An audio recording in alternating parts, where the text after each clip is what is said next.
Hello, my name is Autumn Miller, and today I'm going to be telling you about my version of the classic play and fairy tale Little Red Riding Hood. Today we're going to talk about the genre and the time period, as well as the script with a brief summary of it and the dialogue, the inspiration for why I chose this new and modern twist, and what inspired this topic.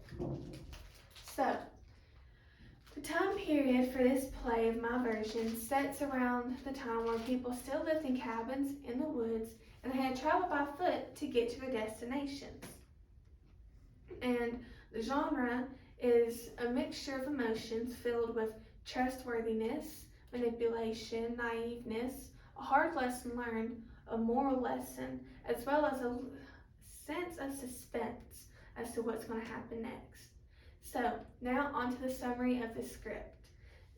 In the beginning of the script, Red is awoken by her mother and presented with a new red coat as a gift. Well, not expecting to have a coat as a present, seeing as how it's still warm outside, Red asks her mom why she gave her this coat. And her mom tells her that the reason why she gave her the coat is because it gets passed down through their family for generations, and now it was time that she passed it on to her. So excited about her new heirloom, she thanks her mother and tells her how much she loves it. But shortly after, the mother asks her to take a basket of food to Grandma's house, and agreed. She takes the basket and heads on to Grandma's house. But before she leaves, her mother only gives her 3 instructions. 1, wear the red coat. 2, don't stop in the woods. And 3, don't talk to strangers. Well, just like most kids do when they're told not to do something, Red ends up disobeying her mother. The first time she disobeys her mother is while she's walking through the woods and she hears something. She asks who's there, and a woodsman pops out. And instead of just going on her way ignoring the woodsman, she decides to talk to him, and they become friends. And after they form their friendship, he tells her about the wolf that lives in the woods and tells her to be on the lookout, as well as tells her a story of why it's good she's wearing red. And since Red didn't know what he meant by the color, she never heard the story, she asked him to tell her. So he then proceeds to tell her about how the color red is said to protect people from the wolves that live in the woods that try to eat and harm them. But these wolves are strange. They actually talk. After thanking her friend for the warning and telling her to have a good day, Red goes to start on her journey until her mother yells at her and tells her, "What did I tell you about stopping and talking to strangers in the woods?" Well, still young, trusting, and naive, Red tells her, "That was just my friend, the woodsman. And he was telling me about the wolf that lives in these woods and why it's a good thing that I wore red." And of course, the mother, wondering what a stranger could have told her daughter, she asked her. And so Red told her about how red is supposed to repel the wolves that live in the woods, the ones that can talk. And the mother agreed with the woodsman, telling Red that that's actually why she came, to warn her about the wolf. So before the mom sends her on her way, she reminds her of the 3 rules. Don't talk to strangers, don't stop in the woods, and don't take off your red coat. Well, after re-agreeing to her mother's rules, she continues on up the path until Mr. Wolf pops out from the woods and tells her that he doesn't want to eat her because he doesn't eat his friends. And Red knows he can't eat her anyway because of the color red that she's wearing. But he shortly tells her that actually the color red draws wolves to people. Still being gullible and naive, she believes the wolf, who she thinks is her friend. She removes her coat and then proceeds to tell him why she is in the woods. And he tells her that he knows her grandma, and if she stays on this path, she will make it to her grandma's house before dark. Well, as Red goes on her way without her red coat on, she makes it to Grandma's house, and when she enters, she realizes that Grandma looks different than she used to. She has big ears, a big nose, her eyes have changed, she's got razor sharp teeth, and she's all covered in fur.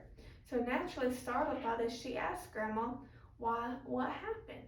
Did she get stung or something? Of course, Grandma tells her, or as it's Mr. Wolf in disguise, that no, the only reason why she looks like this is because she's been sick, which made her ears bigger, her mouth, her nose bigger, her eyes changed, why she has razor sharp teeth, and why she's covered in fur.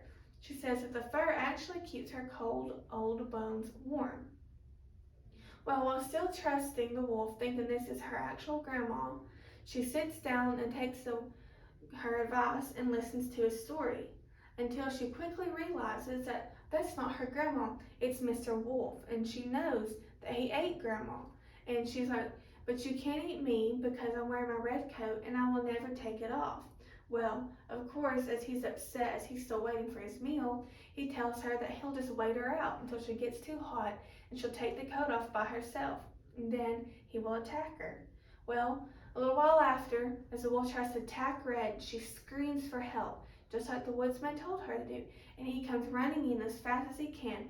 Before he can attack the wolf, Red gives him her red coat to protect him as he vanquishes it, which symbolizes their new friendship that they made, and how she cares about his safety, and how he cares about her safety by coming so quickly to get rid of the wolf. So after thanking his new little friend for the red coat, he sets off and vanquishes the wolf and saves Red.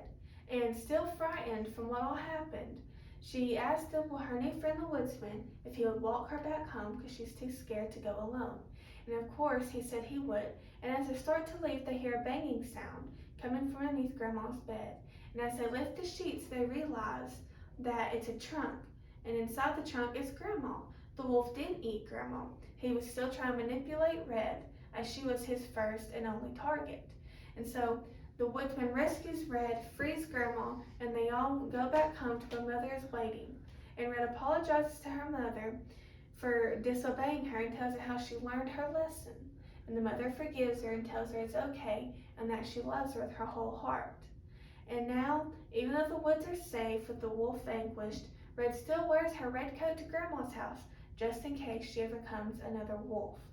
And now the dialogue with this is full of course, while she's walking, there's lots of scenery and a lot of things that go into play. And then what inspired me to write or pick this twist in the play is while I was doing my research, there are several different versions of this play. Some where the wolf wins in the end and the woodsman doesn't save Red or Grandma. And there's some where the woodsman comes and saves Red, and he also saves Grandma. So I put a new modern twist on it to where the wolf teaches her a lesson, to where if she would just obeyed her mother, she would have stopped and talked to the woodsman, she would have stopped and talked to the wolf, she could have made it to Grandma's house, and it all would have been fine. But since she disobeyed, she learned the hard moral lesson of why it's so important to obey your parents. So the reason why I chose this fairy tale is because this would be a simple, well-known fairy tale that would be easy to reword and still stay with the main plot. So that way all the characters are still there and everything makes sense. They just all do something different. For example, the wolf talks more in this play than others, as well as Red is more naive and more talkative. How the woodsman becomes friends instead of just showing up, and how Grandma is actually locked in a trunk instead of hidden in a closet or somewhere else or inside the belly of the wolf. So thank you so much for listening to my presentation.